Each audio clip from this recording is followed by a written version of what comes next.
Okay, so this video is about the basic adult office visit, and this video is intended for medical students working at the Family Care Center. It's just a basic overview, and for purposes of today, let's pretend that we're seeing Mrs. OBGYN test for an office visit, and you can see that she's here because there's a little dot next to her name on the schedule, and I've selected her in the schedule, so there's a little red highlight around her name, which means I can just click on Open Chart, and that takes me right to her chart.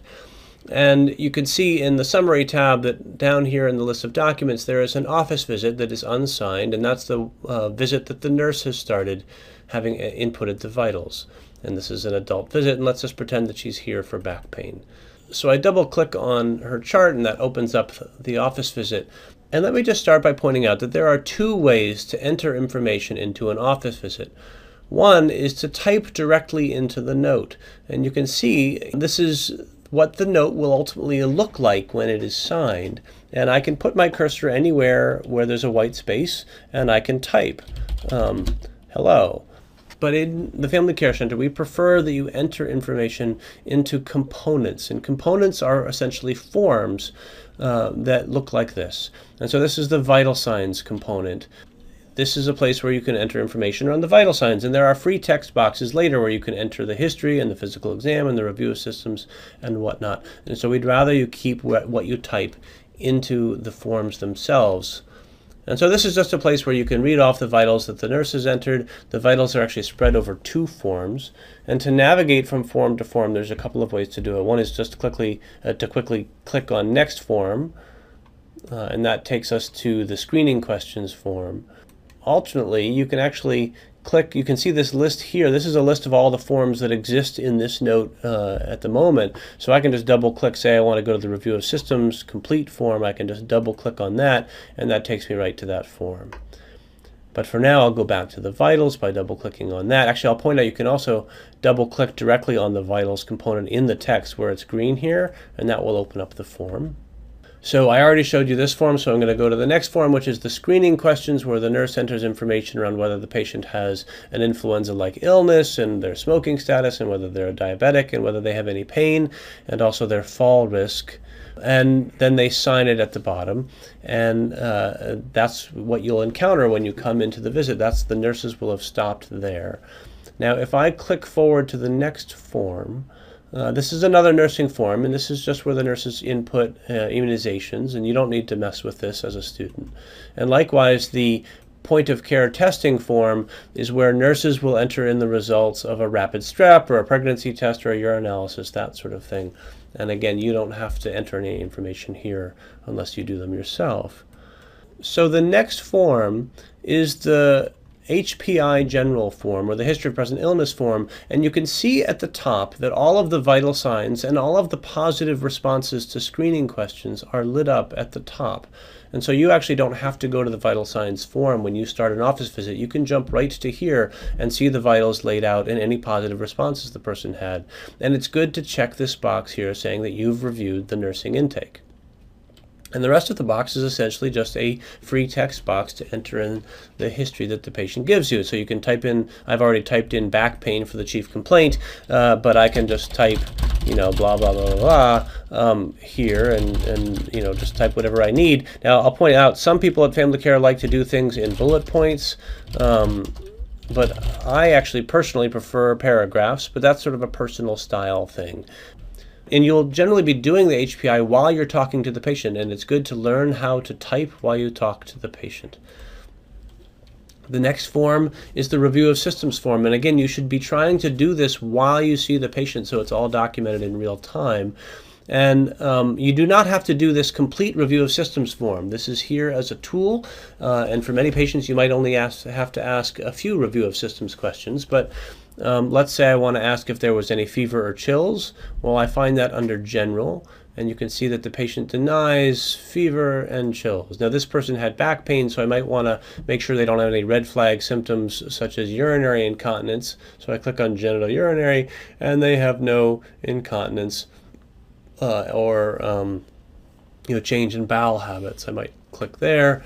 And you can see there's I can do a very detailed review of systems if I go through all of these questions, but that would take you a long time, and for the average acute visit, you're not going to go through all of those. Okay, so the next form after that is a very useful form, and this is the Family Care Histories form. And here's where you find information around the patient's past medical history. And you can see that this person has been reported to have hypertension and seasonal allergies, and then here's the family history, and here's the social history, and down below is the surgical history. And the way this works is that anything you type in here, let's say in the past month the person had a new diagnosis of asthma, I could put in asthma. And when this note is signed, that will stay there. So the next person to open up this form, it will now say hypertension, seasonal allergies, and asthma. So it's a very useful place to have an up-to-date and accurate list of a person's actual medical history. Now this form, I'll point out, also has a few different tabs across the top. So in the behavioral health tab are buttons, and these buttons are places where you can add new forms to the note.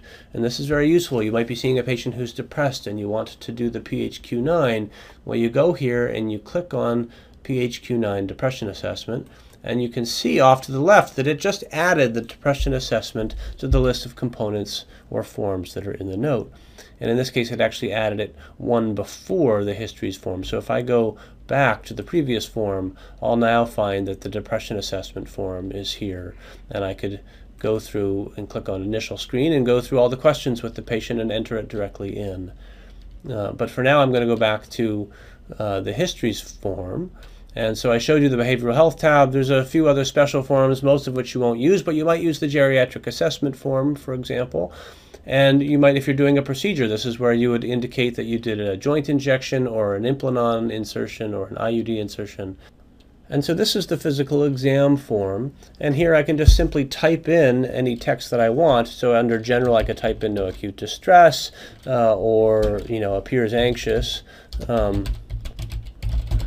Or I can type in negative. I can use these negative boxes here. So for head, I could click on that, and that says normocephalic without lesions or trauma. Now you do have to be careful not to just click on negative things that you didn't actually assess, so you really have to be sure that you're being accurate, but it's pretty straightforward. And I'll point out that down at the bottom there's an additional exam comments box. So let's say you examined a part of the body that's not listed here, or you wanted to put in more detailed information. I could put in left earlobe, with sign of trauma or whatever I might want to put there. So if there's elements that don't appear on the automatic pull down lists, I can type in anything I want in free text below. Now the only remaining form is the assessment and plan form, and there's a bunch of things you can do here, but essentially most of what you're going to be doing is assessing the various problems that the patient has and typing in your plan. Now you can see here that there's a pull-down menu of all the active problems that exist in the patient's problem list. So let's say I'm talking to this patient about hypertension. I can just select hypertension and type in my plan, blah, blah. But let's say you as a student are seeing this patient for back pain, which is what she initially came for. You can just literally type in back pain. Or you might want to assess it, likely musculoskeletal or lumbar strain. And then type in your plan to the right.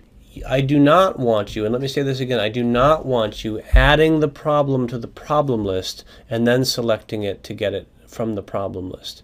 It's not that hard. I'm sure that if you actually spent some time figuring out how to do it, you could learn it, but there are some tricks and some rules we have at the Family Care Center for how problems are meant to be added, and I don't want you spending your time doing that, and it is the resident or the attending's job to add problems to the problem list. So if you're assessing something that does not appear in the problem list, your job is simply to type it, just like I just did for the back pain.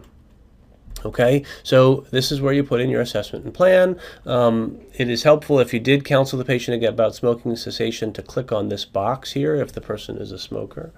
And when you are done, you close this form, and at the very bottom, you can see here's where it says the plan, and at the very bottom where the cursor is, now you're going to type in .sign, which indicates your name and that you finished the note, and then you would send it by routing it back to the doctor, which in this case is me. So I'll put it on hold and send that note back to me, and that is how you do an adult office visit.